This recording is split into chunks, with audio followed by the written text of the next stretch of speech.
There's a version of yourself you might sometimes catch glimpses of, the competent one. The person who's got all of her stuff together. You're moving through the world with this quiet confidence. You don't lie awake at 2 a.m. wondering if you've been fooling everybody all day. And then there's this other version of yourself that kind of sits on the inside. That version that is second guessing everything. Where you get a compliment and then you immediately think, I know they're saying that and it's nice, but they don't know the full picture of who I am. Or you might give advice to people with this real conviction, and then you don't seem to be able to apply any of that to yourself. Or you might, find yourself on many occasions absolutely certain that this is the week that somebody's going to figure out that you have no idea what you're doing. Do you know that feeling? Good. Because I want to tell you something you probably haven't heard framed quite this way before. That feeling, we have this fear that we don't belong. But actually, the interesting thing is that feeling is almost always evidence that you do belong. All right? I want to tell you about a situation that happened at a retreat that I attended a number of years ago. It was full of people that I deeply admired. They were very accomplished, very thoughtful, very experienced. You look across the room at these kind of people and you think, yeah, they've got it sorted. And one evening, we went around the circle and we each shared something we were genuinely struggling with. And almost everyone said some version of the same thing. And what they said was they had this fear that they were the least qualified person there. And they had this fear that somebody was going to call them out. And I remember one person saying something along the lines of, they looked around the room and they thought to themselves, gosh, am I going to get called out because everybody else has it way more together than I do? So this isn't a coincidence. This is a pattern. And it's called the imposter phenomenon. We've all heard about it, all right?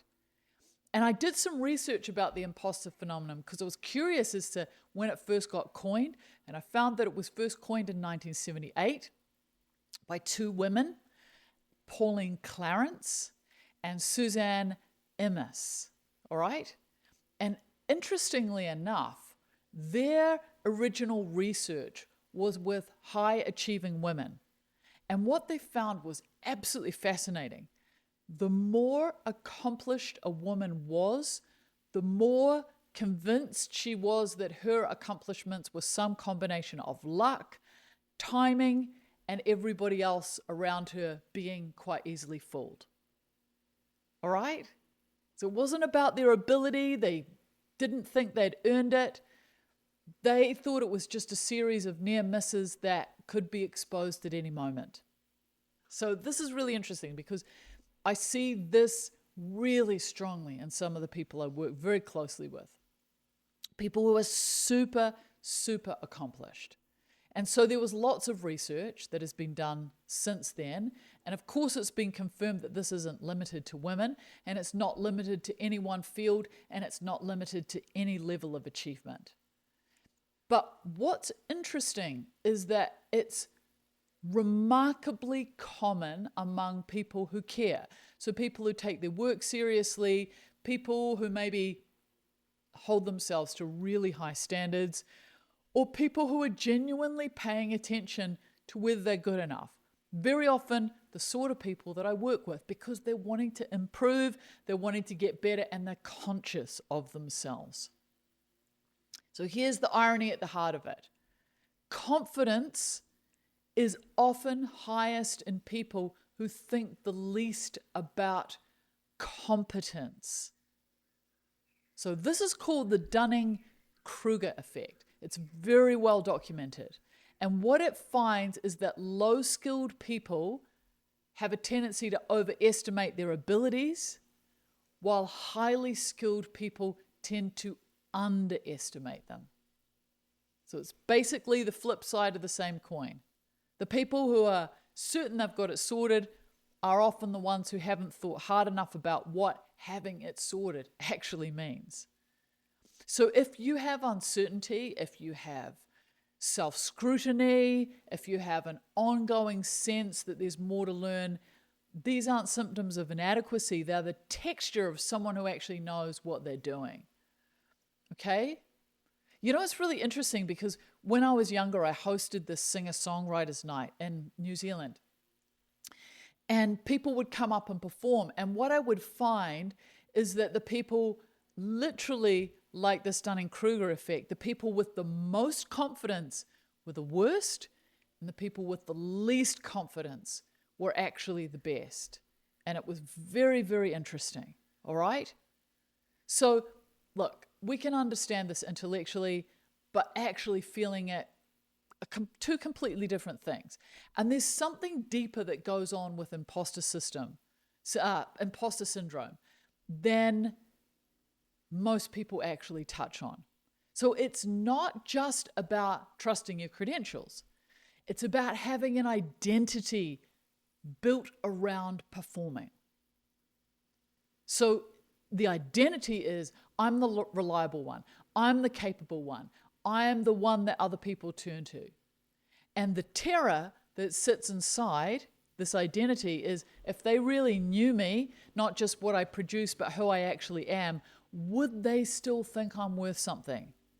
That's not an imposter thought. That's actually a very human question about belonging, about love, about whether you're enough, just as you are, not what you deliver.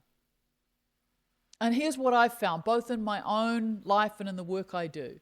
The people who struggle hardest with imposter syndrome are almost always people who learned very early that love was at least partially conditional on performance.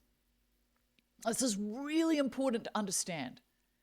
If you in your childhood, in your family, learnt that being good meant doing well, that you would get approval, but it came with strings, there you go. If you've got imposter syndrome, this is where it's coming from. So you internalize a standard that can never ever be met because it was never about the standard, it was about survival. So this means if you have imposter syndrome, you've been holding on to someone else's old measurement, and it's exhausting.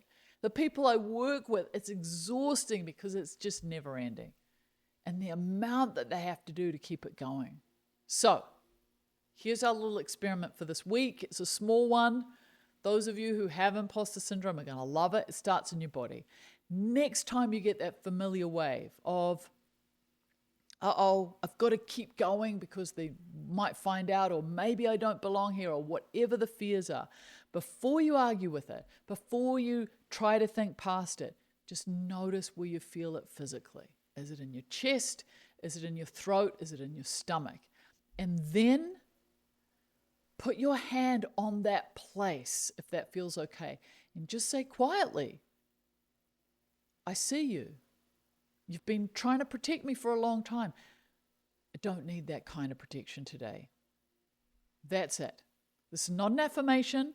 This isn't a counter-argument. It's just a small acknowledgement that this pattern has a history and you're not at its mercy.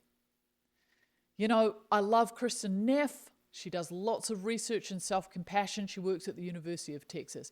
And she shows consistently that self-compassion improves performance and resilience far more than self-criticism does. Doesn't lower your standards. It changes the inner relationship you have with yourself when things feel hard. So you're not fooling anyone. You're someone who holds themselves to high standards, who's always asking whether they can do better, and as a result, almost always, with absolute certainty, you're underestimating how much you're already doing. All right? The fact that you're still asking the questions, that's not weakness. That's exactly what wisdom looks like. But you gotta rein it in and get it under control, because you don't want to go through the rest of your life having imposter syndrome. All right? Wonderful. Don't forget, in the description is the happiness quiz. Go and do it. As always, be kind, take care, go gently in the world.